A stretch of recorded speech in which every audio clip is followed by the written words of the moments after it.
Voting is underway in 6 states, from the Deep South all the way up to the Pacific Northwest. Michigan, Missouri, Mississippi, North Dakota, Idaho, Washington State. The first contest since the former Vice President Joe Biden became the front-runner, the first since Bloomberg and Warren dropped out of this race. What the Wall Street Journal dubbed Super Tuesday, the sequel. 1 hour till the first polls close. Brian Williams here in New York with Rachel Maddow. The biggest prize tonight, of course, in terms of the delegates, is Michigan, the site of serious Democratic primary drama in the very recent past. 2016, Michigan was the biggest upset in the whole Democratic primary. Bernie Sanders in 2016 eking out a very slim victory over Hillary Clinton after Michigan polls had showed him way behind. That historic upset in 2016, among other things, has cast a pall ever since over the reliability of polling in Michigan. But for what it's worth, heading into tonight, the polls do show Joe Biden ahead of Bernie Sanders in Michigan. Same thing in Missouri, and Biden is also strongly favored in the great state of Mississippi. In the 3 other states voting tonight, Bernie Sanders, it should be noted, did phenomenally well in 2016, romping to wins of almost 40, almost 50, almost 60-point margins in North Dakota, Washington State, and Idaho in 2016. Biden tonight keeping it close or winning in one of those states would, of course, be a sea change. Another split-screen day across our country, of course, as news of the coronavirus continues to pour in. And as the 2 stories, coronavirus and this election we are covering, merge. Both Joe Biden and Bernie Sanders have canceled rallies scheduled for tonight, quote, out of concern for public health and safety.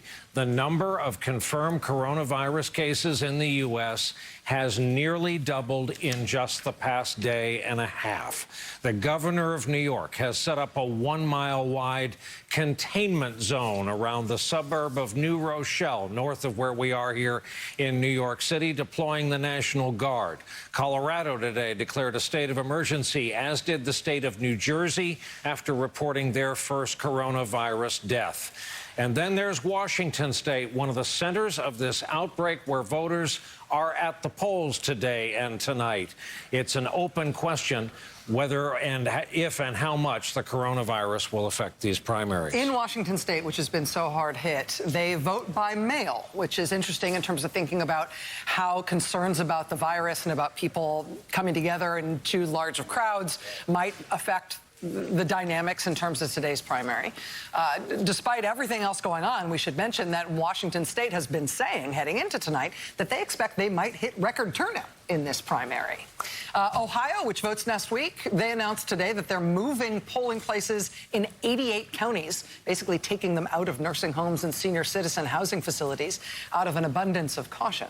Our team of correspondents and analysts is spread out throughout this country, for that matter, throughout the studio. We want to start with Steve Kornacki at the big board with what's at stake tonight. Hey, Steve. Hey, Brian. Yes, some interesting storylines here. Of course, coming into tonight, Biden leading. This is the overall delegate count you're seeing. They're still actually adding some of them up from Super Tuesday, but when they are all counted, it looks like Biden will carry a lead of about 75 to 80 delegates. And why that's so significant coming into tonight? Because there are some opportunities here. If Sanders is a bit on the ropes coming into tonight, there are some opportunities for Joe Biden to do some damage tonight to Bernie Sanders. Let me give you a sense of this. First of all, you take a look down here in Mississippi. Obviously, no results yet, but just a reminder, 4 years ago, this is what Mississippi looked like. It was basically the worst state on the map for Bernie Sanders. 4 years ago, the story for Bernie Sanders, struggling to break through with black voters. You have an electorate in Missouri that's about 2/3 African-American. He was barely able to get any delegates out of Mississippi 4 years ago. He has been struggling in the South, continuing to struggle with African-American voters. That is a danger sign right there, danger zone for Sanders potentially tonight. Then you've got Michigan and Missouri. Michigan and Missouri, the storyline there we're following tonight, non-college white voters in particular. One of the reasons that Bernie Sanders was able to win Michigan 4 years ago and stretch out the primary process, strong support from blue-collar white voters, double-digit wins over Hillary Clinton. There has been some signs of slippage, though, for Sanders in the Super Tuesday states among that same group. He needs them tonight in Michigan and Missouri. Will he get them? And the other issue for Bernie Sanders, these three states, these were great Bernie Sanders states in 2016, Washington, Idaho, and North Dakota. Let me give you one example. Look at Washington. Look at the margin here in 2016. Sanders won this state 73-27, but he won a caucus. Washington, Idaho, and North Dakota were caucus states in 2016. They have all moved away from caucuses. It's a primary in Washington, a primary in Idaho, kind of a hybrid in North Dakota tonight. That could also be trouble for Bernie Sanders. So there are opportunities here for Joe Biden to really show that circumstances have changed since 2016. And I think big picture, the story tonight is, will Democratic voters in these states give Sanders some new life when he badly needs it? Or are they going to deliver a message they're kind of ready for this thing to be over with? Steve, can I ask you a little bit about how much polling there has been for these states tonight? It is my impression that we do have polling in Michigan. We do have a little bit of polling in Missouri, say, but there hasn't been a lot of polling in all of these states. And so how does that affect our ability to talk about, for example, like you were just doing, Sanders' prospects in those states? Do we expect that some of the disasters in polling in Michigan in 2016 have been corrected for? Well, I guess there's only one way to find out. One thing you could say in Michigan, though, in 2016, when you think about the polling back then, it had been a long time. Really, you didn't have any modern examples of a competitive Democratic presidential primary in Michigan in 2008. If anybody can remember, that's ancient history now. The Michigan primary 2008, the DNC was telling candidates to boycott. The Obama campaign didn't even contest Michigan. You really didn't have one from 08. You really didn't have much of a race in 04 once you got outside New Hampshire. Back in the 90s and the 80s, Michigan was closer to a caucus state than a primary state. So I think the pollsters learned a lot in 2016 about the electorate, the Democratic primary electorate in Michigan, and have applied those lessons to 2020. We will see how they hold up with that. But you're right. We don't have a ton of polling in these states. We haven't had a ton of polling this cycle. It's one of the things we're getting used to.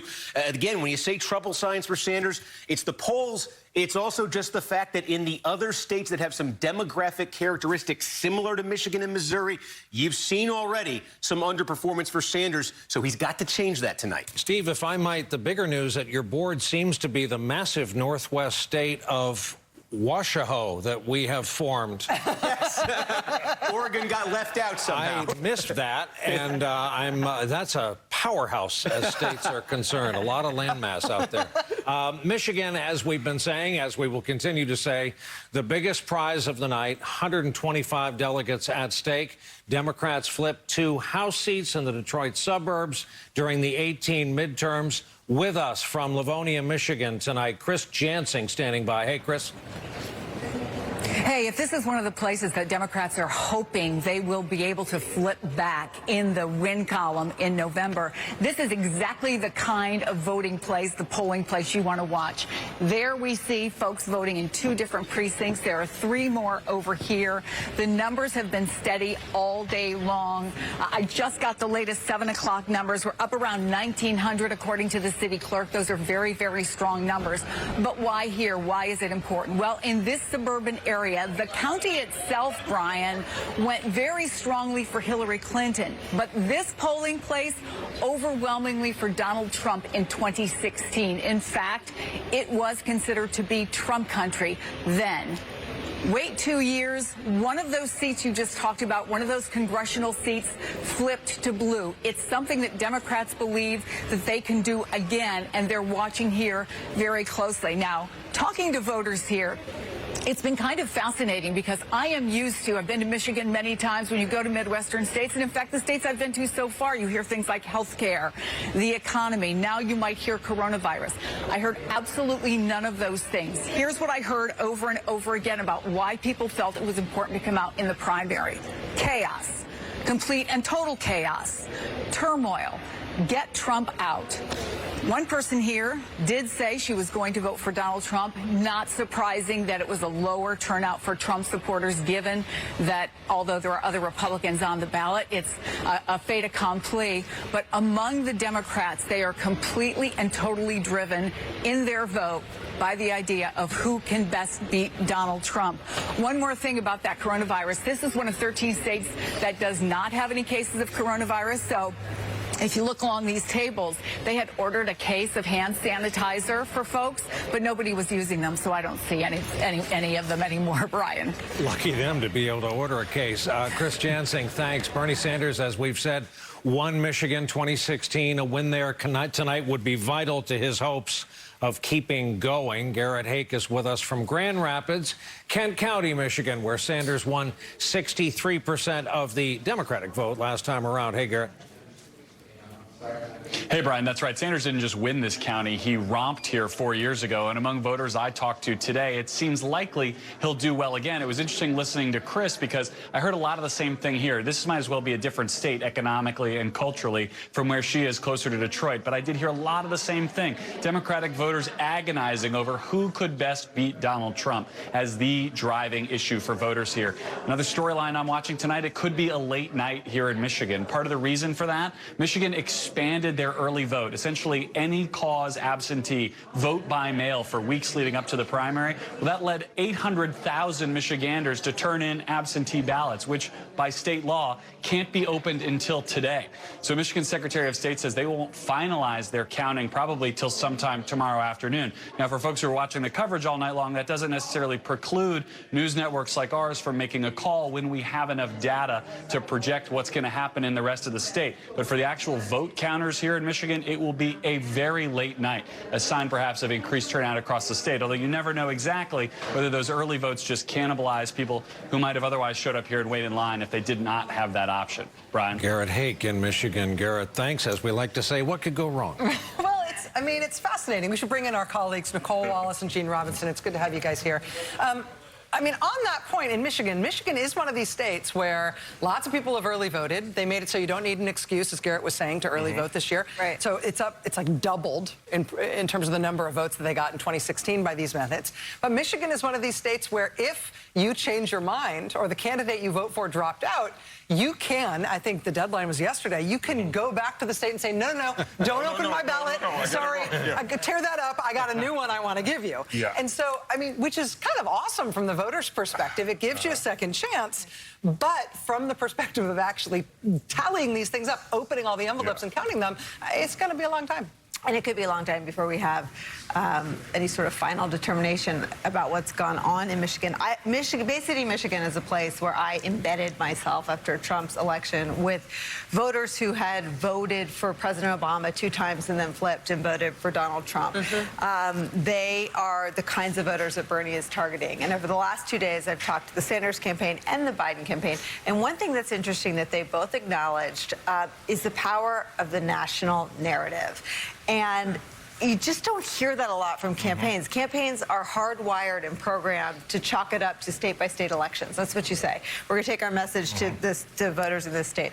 The Sanders campaign will acknowledge that they have, I don't know if struggled is a word that they use, but I think it accurately describes the challenge they felt. They've struggled with the national narrative, which is that from South Carolina on, there has been this wave of support, of voting for, of goodwill, and almost of relief that Joe Biden seemed to gain his footing in the days between South Carolina and Super Tuesday. They have struggled against that narrative. They've lashed out at the media in some ways that are very similar to the way Donald Trump lashed out at the media, saying the media was fixated on his comments about Castro. Well, Bernie Sanders mentioned Fidel Castro in the 4 days between his huge win in the Nevada caucuses and the South Carolina primary. So, and then the Biden campaign today talking about a curveball that coronavirus presents. Now, we'll see in the data that we get tonight whether curveball really is the right way to describe it. I think that the vice president may benefit, having been vice president for 8 years, to a president who remains very popular among the Democratic base. But both campaigns acknowledging to me in the last 48 hours that the national storylines have rendered them, have just given them less control over their fates in all these contests. Seems to me like anybody who's betting on the way coronavirus is going to cut politically has got to be more humble than that. I mean, I think they're all humble. And I mean, the Biden campaign is saying, we've lost control. There's a bigger story than exactly. It's an externality. Yeah, this is a comet hitting the political. I'd say this, though, having worked in a White House that was never in control of external events, from 9/11 to the wars in Iraq and Afghanistan, having run for re-election for that president, the voters don't blame you for the external events, but they judge you 100% on how you respond. And if you go, I mean, I think we talk a lot about 16. I think 08 may become more instructive, where George W. Bush, the president, then brought then Senator Obama and Senator John McCain into the Roosevelt Room for an emergency meeting. And it was Senator Obama who displayed more knowledge and more steady leadership. So we may be in a period of this campaign, and things can change all the time, that is much more similar to those final weeks of the 08 in general. There's another thing I'm going to be watching for in Michigan tonight, and that is we saw how what African-American voters did in the South. And on Super Tuesday, we saw South Carolina, we saw Alabama. Is there any difference when we look at first what is the turnout in heavily African-American parts of Michigan, Detroit, Flint, Pontiac, places like that? What is the turnout like? Are people voting with enthusiasm? And do they go as heavily for Biden, or do we see the generation gap that Bernie Sanders really hoped for, with younger African-American voters going for him, that he didn't really see very much of, frankly, in the previous primaries? And I think the whole Democratic Party will be looking at that African-American turnout, because had it been larger 4 years ago, Michigan would have easily gone to Hillary Clinton. 13,000 votes. That's a little corner of Detroit had been more enthusiastic. 2016 Michigan looms for all sorts of reasons. Like, right, the polls were totally wrong for whatever reason. Okay, that's worth remembering and carrying forward. Also, Bernie Sanders breathed huge new life into his campaign to have that big upset win. Also, turnout was way down in that 2016 Democratic primary, which should have been foreshadowing for the Democrats that they were going to have trouble there in the general, and then them losing there in the general. I mean, Trump was the first Republican since the 70s to win a general election in Michigan. It doesn't happen, except it happened. And, I mean, that was, all of the Michigan, it's not Michigan hangover. It's like Michigan is a chronicle of a Democratic death foretold, looms so large over what's happening there tonight. We're going to take a break in our coverage. After we come back, we're going to go down south. We're going to get a report from Mississippi, one of the 6 prizes at stake tonight, as our live coverage continues with just over 41 minutes until the first polls close. Welcome back. Coming up on 7:22 Eastern Time, and during the break, we received some news. Sunday's debate was always going to be unique because we're down to 2, but we now know it's going to be unique for another reason. It's going to be even lonelier than that. This is a debate that's going to be hosted by CNN on Sunday in Arizona. And they have just announced that there will be no audience for that debate. We have seen this happen with international sporting events. The prospect has been raised that we may start to see this with domestic sports events as well. Things happening in front of an empty stadium or an empty arena. That will happen for this debate as states around the country now try to take more measures for trying to protect people from getting this virus. We promised we would take a southern swing, and let's go to Mississippi. Just 36 pledged delegates, but it has the highest share of African-American voters in any state on the Democratic primary calendar. Joe Biden has won overwhelmingly with black voters in the South thus far, hoping for the same tonight. You see her there. Blaine Alexander is our reporter in Jackson tonight. Hey, Blaine. Hey, Brian, and you already said it, the black vote, that really is going to be the thing to watch down here in Mississippi, and likely the key to delivering a good night for Joe Biden. Now, we're just now actually getting our very first full look at turnout today in Mississippi. We understand that the numbers have been steady throughout the day, and in fact, the absentee ballots and the number of registered voters is higher than back in 2016, I'm told. But the real number to watch, of course, is going to be the black vote. Now, according to our NBC News exit poll, roughly 2/3 of all Mississippi voters that turned out today are African American. To put that into context, that's higher than South Carolina. That's higher than any contest we've seen so far. And I don't need to remind you that that is fantastic news for Joe Biden. Now, by contrast, Bernie Sanders has not historically done well in Mississippi. In fact, back in 2016, he only won about 16% of the vote. He did not win a single county when he was up against Hillary Clinton. Now, I've been talking to voters in and out of here all day, and what they've been telling me has pretty much been on track with exactly that, overwhelmingly in support of Joe Biden. Guys. Blaine Alexander, Blaine, thanks. And as we go to Steve Kornacki, Blaine was exactly right. If you look at turnout figures, we have every reason to believe that according to what we know about turnout, that's going to be excellent news for Joe Biden. Absolutely. Look, the previous high number was South Carolina. We all remember what happened in the South Carolina primary.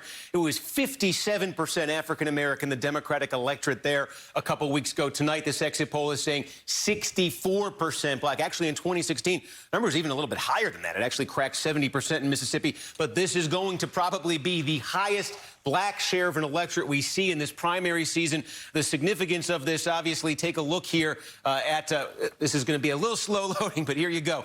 In the South so far, among African-American voters, this is what we've been seeing. 65% for Biden, 16% for Bernie Sanders. Wow. If you add up all the results we've gotten so far, I think there is a reason that Bernie Sanders didn't go through with that trip to Mississippi this week, instead went up to Michigan. And by the way, if you put this in some context, look, Sanders does the worst among African-Americans in the South. His numbers in 2016 were a little bit better when you got to the north, especially when you got to some urban areas in the north, 25, 30% in the north. But look at this. He was in the teens in the South in 2016. He is in the teens in 2020. If you took Biden's name off here and you said this was Hillary Clinton versus Bernie Sanders, it looked virtually the same back then. In fact, nationally in 2016, among African-American voters across every primary in the country in 2016, it was 77% Clinton among black voters and 21% Sanders. That was a huge issue for Bernie Sanders in 2016. He was basically tied in 2016 nationally among white voters. He got his clock cleaned among African-American voters. He had 4 years to fix it, but these are the kinds of numbers we have been seeing so far. Steve, in terms of, I mean, that seems like that tells us sort of what we need to know about Mississippi tonight, and it tells us that Biden essentially will complete a sweep of the South over the course of this primary.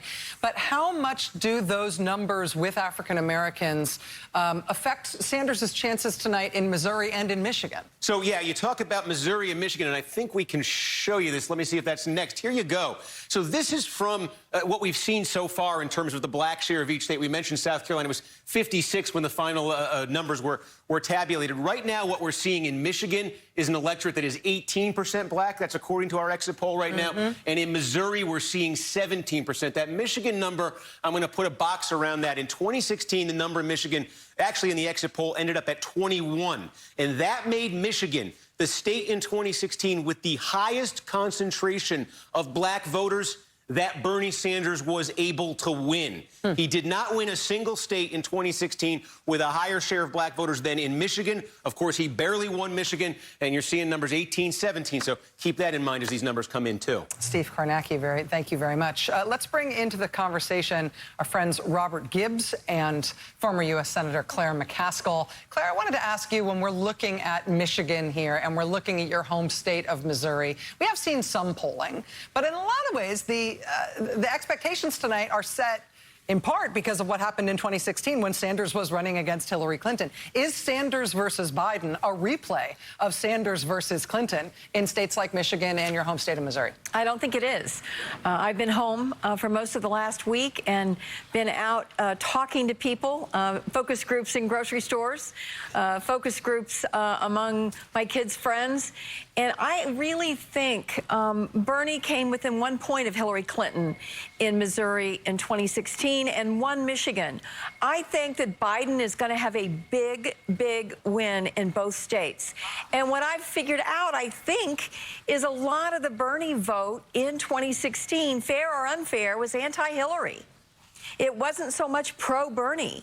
So I think you're going to see, I will be surprised if Biden doesn't win Missouri by at least double digits. It may be as much as 15 or 20 points. Whoa. And I talked to my friends in Michigan today, and they predict the same margin for Biden in Michigan.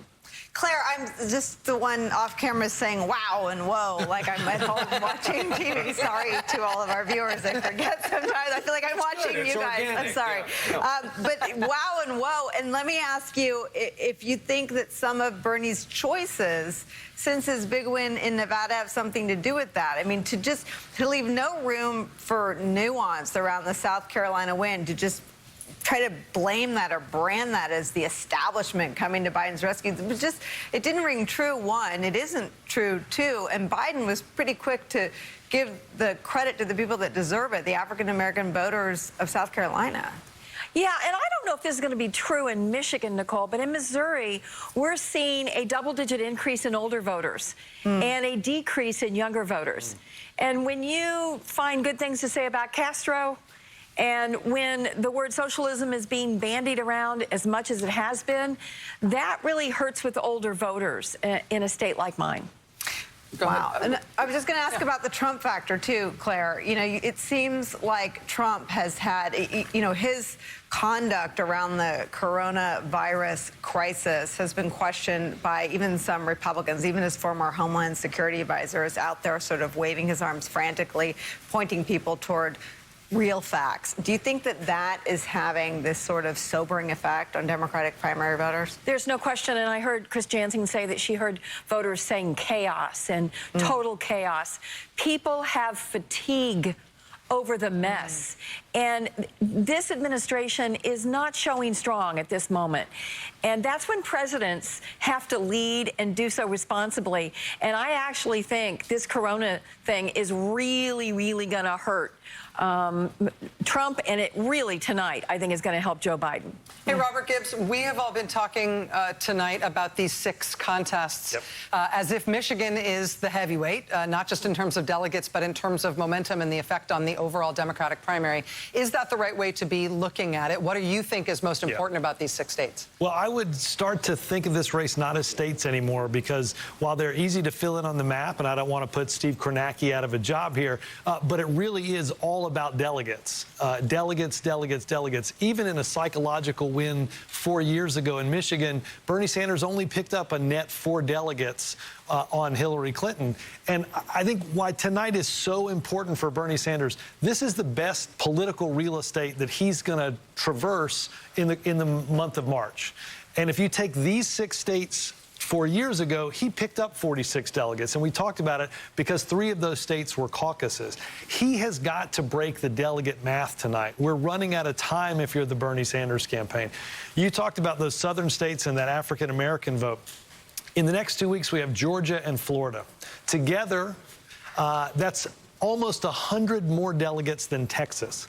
And if he's drawing 16% of the African-American vote in Florida and Georgia, in a real estate that's that big, he has got to start making this gap up tonight. And if he misses that opportunity, it's a lot of sand through the hourglass. And that means we should not only watch the states, we really need to watch the margins. Absolutely. Watch the margins, watch the delegates, watch that number coming out of this. You could conceivably, I'm not suggesting this because I think Claire's predictions are much closer to what's going to happen, but you could see a bunch of these states finish close to 50-50, have a landslide in Mississippi, and Joe Biden could win Mississippi, lose 5 states, and net 20 delegates or 25 delegates. Wow. And I think that's the big news out of this is, again, it's not as much those states on a map anymore. It's those people that are going to show up in Milwaukee to nominate and vote for that nominee. He's totally right. That's the coin of the realm. That's the currency that the race is about. It's delegates. And exactly. And the Sanders camp knows that. I mean, their deputy campaign manager was on our hour yesterday and would not even say, you know, you play the sort of game of what do you need to win, what do you need to see. They're not even naming states anymore. They're answering it in terms of getting some delegates. The rest is all chit-chat. Another break for us. When we come back, more on how this ongoing, slow-rolling coronavirus crisis is affecting the business of campaigning and what we will have to show you tonight when we come back.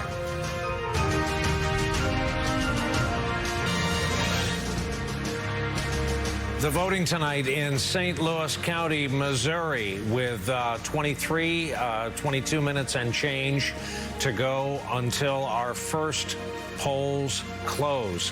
Ali Vitale is following the Biden campaign in Cleveland tonight, where, as we've been saying, there's been a change. We're not going to see either Biden or Bernie in front of live crowds tonight. Hey, Ali, what will we see?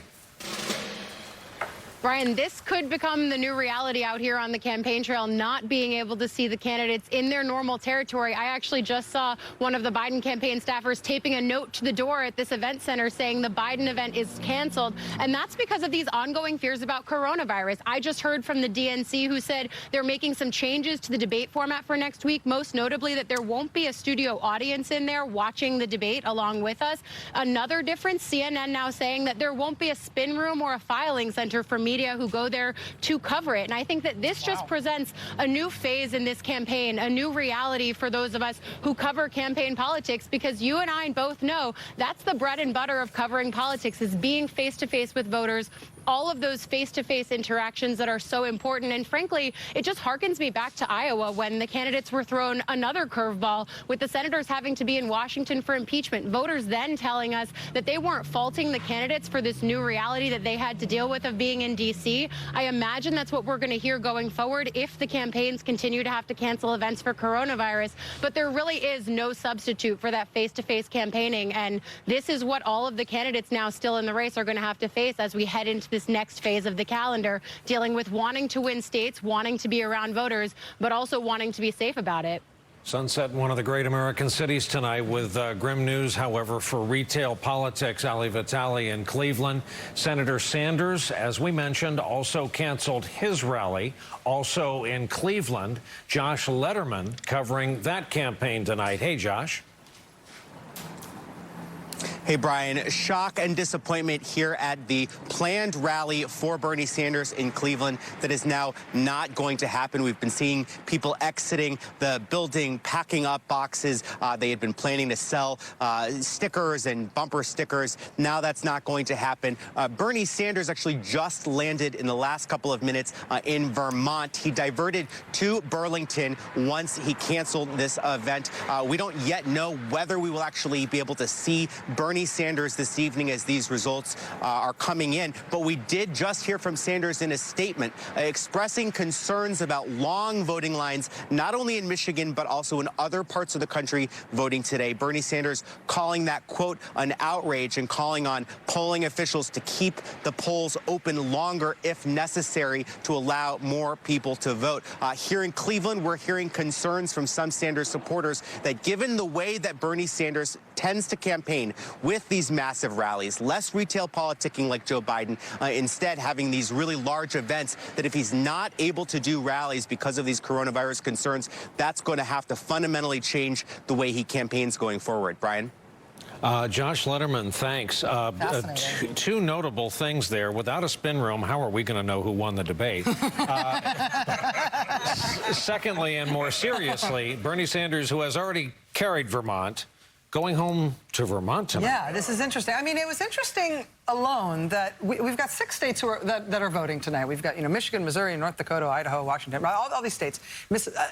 And neither of the candidates was planning on being in any of those states tonight. And maybe that's because they didn't know for sure that they could count on which states they were going to win, and so they didn't want to put their candidates there.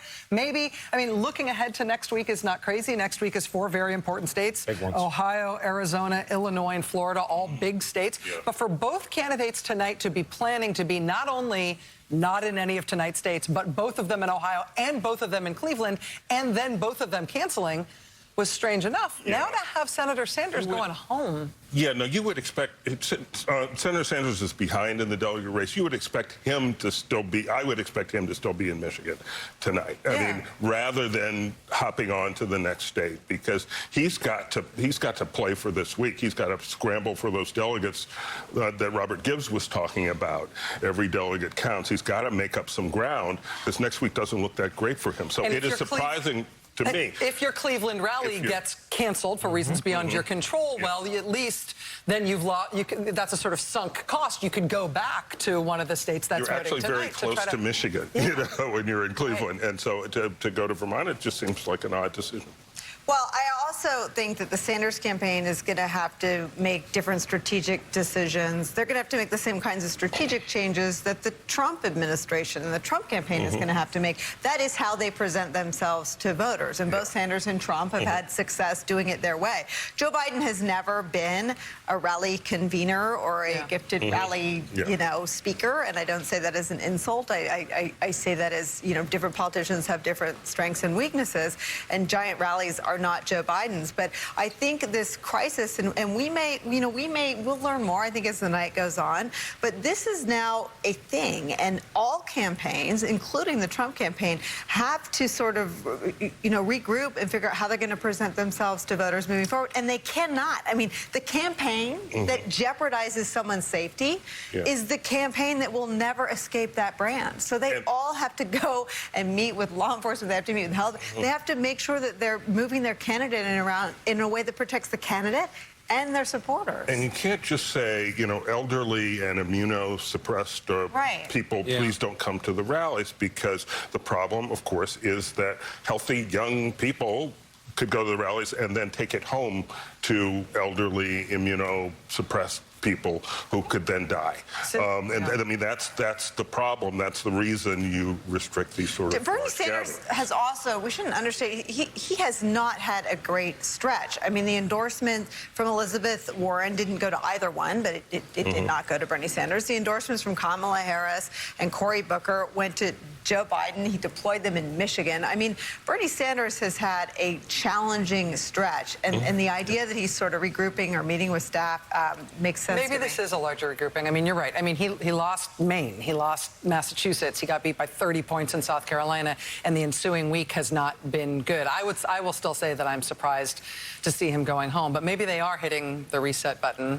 Maybe we'll get a statement from the campaign about what they're doing. We should also mention that as Biden and Sanders both canceled their planned rallies tonight in Ohio, the Trump re-election campaign did announce an event of some stripe in Milwaukee, Wisconsin for Thursday, March 19th. They're calling it a Catholics for Trump coalition launch, but it's got a general admission doors opening date, and otherwise sounds like like a rally. And they expect several thousand people will attend. So whatever they call it, it is the kind of large gathering that Vice President Pence and Tony Fauci warned against today at the 6:30 briefing. I'm still dwelling on your point. Forgive me. What Bernie's good at is massive indoor rallies. For that matter, 10,000 people in Boston Common in the middle of the winter. What Biden is best at is finding the one person in a crowd who has suffered a personal loss and 10 minutes of absolute laser-focused time. Both of those encounters are now the kind of thing we've been waved off of. And what's it going to do to the debate? I mean, in terms of the advantage in the debate, to have nobody in the debate hall, to have that before zero audience. I mean, Sanders and Biden campaigns have been fighting over whether or not they'd be standing or seated, and all of these other dynamics that they were fighting over. Well, having it in front of an empty room will change the way that debate goes. No doubt, no doubt. And I think both these men are all politicians are fueled by their supporters and by reactions. And I don't know that we've ever seen a reactionless debate. It'll be televised, but there won't be any reaction. Imagine that. Another break for us. When we come back, we're going to look at the first states up in about 15 minutes to close. About 10 minutes away from the first poll closings in 3 states, we want to give you a viewer's guide of indicators to look for to indicate if your candidate potentially is having a good outing or a bad outing. For that, Steve Kornacki at the big board. You know, Brian, there's one particular group of voters when we look ahead to Missouri and then Michigan, 2 of the biggest prizes out there tonight. One particular group of voters that Sanders' fate particularly depends on. Let me show you that here. Start in Michigan. This is what our exit poll is showing us here in terms of the composition of the electorate. It is the biggest single group here in Michigan. 37% of the electorate today in Michigan, non-college white voters without a college degree. Michigan is a state with a particularly high population of non-college white voters. In 2016, When Bernie Sanders defeated Hillary Clinton in Michigan, he got a double-digit victory with non-college white voters. Big part of the story here. And, of course, with Hillary Clinton in 2016, this is the same demographic, non-college white voters she particularly struggled with in the general election against Donald Trump. So all eyes on this group here in Michigan. This will also be a story in Missouri tonight, another state with a large population, large Democratic voting population of non-college white voters. And one thing to keep in mind, the alarm bells for Sanders, they've been going off for the last week. This is one of the reasons, to date, coming into tonight, among this group of voters, non-college white voters, if you add up all the exit polls so far heading into tonight, Sanders is not in first place. It's actually Joe Biden who's running a point ahead of Bernie Sanders. And we saw this particularly on Super Tuesday, a week ago tonight. There are states with some similar demographics to Michigan. Minnesota, in particular, non-college white voters in Minnesota. We saw Joe Biden a week ago tonight win them by double digits over Bernie Sanders. So for Bernie Sanders, this needs to change tonight. This needs to change in Michigan. This needs to change in Missouri, or he's going to be in some trouble tonight. So that's a big group of voters we're keeping a very close eye on tonight. Steve Kornacki, thank you very much. I want to bring into the conversation now Ryan Nave, who's editor-in-chief of Mississippi Today. And full disclosure, Mississippi Today was founded by NBC News chairman Andy Lack. He continues to serve on their board of directors. Mr. Nave, thanks very much for joining us. We really appreciate you taking some time today. Thanks for having me. I appreciate it. So we haven't seen a lot of public polling in Mississippi. We have seen some exit poll data about who's turning out, and we know how well Hillary Clinton did against Bernie Sanders in Mississippi in 2016. All those sort of indicators seem to be pointing in one direction. What's your view from on the ground in Jackson in terms of how this is going tonight between Sanders and Biden? Yeah, I mean, I suspect that Vice President Biden will have a pretty good night in Mississippi tonight. He probably didn't have to spend the day here on Sunday, but he spent an entire day in Mississippi in Jackson, sort of checking all the boxes. He was at a prominent African-American black church, which is pastored by the president of the National Baptist Convention. You know, he went to a soul food restaurant in South Jackson. And then he ended the day with a rally at Tougaloo College, which is a historically black university near Jackson, you know, as if to say, hey, look, you know, I'm not going to concede young voters to Bernie Sanders. You know, I think I have something that appeals to young voters as well. And so President Trump has been to the state a lot. And if you look at the images from that rally in Tougaloo, you know, they were every bit as raucous and energetic as a Trump rally. And he took a selfie with, you know, pretty much everybody and their mom that day. Mr. David, in terms of the Sanders campaign in Mississippi, obviously they got clobbered there in 2016. And one of the things we've watched in this race is to see whether or not the Sanders campaign has been nimble enough to make up for some of their shortcomings in 2016, to make up for some of the things that cost them so many delegates. It was therefore sort of a surprise, even though I think Biden has been favored in Mississippi, to see the Sanders campaign call off their last Mississippi event. It's not that he never went to Mississippi over the course of this entire campaign, but his last event there, he called off and went to Michigan instead. I wonder if that had any sort of resonance in the state. Yeah, you know, Senator Sanders has been to the state before. I mean, he was here a few years ago rallying workers at the Nissan plant in Canton. You know, his supporters are saying, look, you know, Bernie has been here when it matters, not just a campaign. And even though he skipped the state, I mean, his surrogates spent a lot of time in Mississippi. Danny Glover, who was also actively involved in the organizing campaign at the auto plant here, spent, you know, 2 full days. You know, he had a full schedule. You know, he was, you know, not just speaking to church groups, but he was actively canvassing for votes in North Jackson, and you know, a suit and tie. And so his workers are out, you know, knocking on doors. You know, trying to drum up support and shore up particularly young progressives here in Mississippi. Ryan Nave, the editor-in-chief of Mississippi Today. It's good to have you with us tonight. It's an exciting night for Mississippi. You're about to get those results. Thank you so much, sir. Let's hear from another friend of ours. Joy Reid has been watching and listening all this with us. She is, of course, the host of AM Joy. Okay, Miss Joy Reid, I want to hear from you. What are you looking for tonight? Well, you know, I agree that I think Mississippi is probably going to be a very good state for Joe Biden tonight. But, you know, I suspect that for Sanders fans, if he does not do well in Michigan, I don't see where he wins tonight. And I think that the challenge for the Sanders campaign is to find a place where they can win that's got a demographic, makeup that reflects the Democratic Party. So I think skipping, the Chokwe Lumumba event, he's the mayor of Jackson, Mississippi, that might have been made sense from a tactical point of view because it's more important that they do well in a lot of ways in Michigan, like they have to do well in Michigan. But I think when you combine that with really not having a robust African-American outreach effort in the South before Super Tuesday, with not being in Selma, with not having, they're now rolling out all these Obama sort of support ads and calling black elected officials. They should have done that before South Carolina. And so trying to make up for that outreach now, I'm not sure that it helps them. And I think that you're now in a state where, look, the Obama-Biden administration saved the auto industry. I think they're not facing Hillary Clinton, who has a sort of built-in, I don't know why I don't like her kind of factor from voters. So it's going to be, I suspect it will not be the best night ever for the Sanders campaign. But then they're going to have to regroup and figure out how next week they rebound with Florida sitting right out there. And Florida, I suspect, is going to be another really, really tough primary because that interview on 60 Minutes, my friends in Florida are still texting me about it. They're still angry about it. Let me ask you, though, when you say if he doesn't win Michigan, you don't see where else he can win. I mean, tonight we've got North Dakota and Idaho and Washington State, where he won by 30, 40, 50-point margins in 2016. You're not expecting him to lose those states tonight, No, I mean, not necessarily, but I think, that's true. That's a very good point, that I think I'm looking at the bigger states. And those smaller states, he could do well, theoretically. And so that would be good, but he has to make up a margin. I think he's like 80 down from Biden now. He's got to, start to clobber some of these margins. So he has to do well in the bigger states. And that's a very good point, that he could do well in the smaller states, but that's not going to cut into the margin. Washington is going to be fascinating tonight because, Washington's the second most delegates after Michigan. Washington was a caucus last time. Yeah, it's a primary this time. It's vote by mail, which means that to the extent that Biden has been surging recently, some of that might be excluded in terms of being reflected in the vote.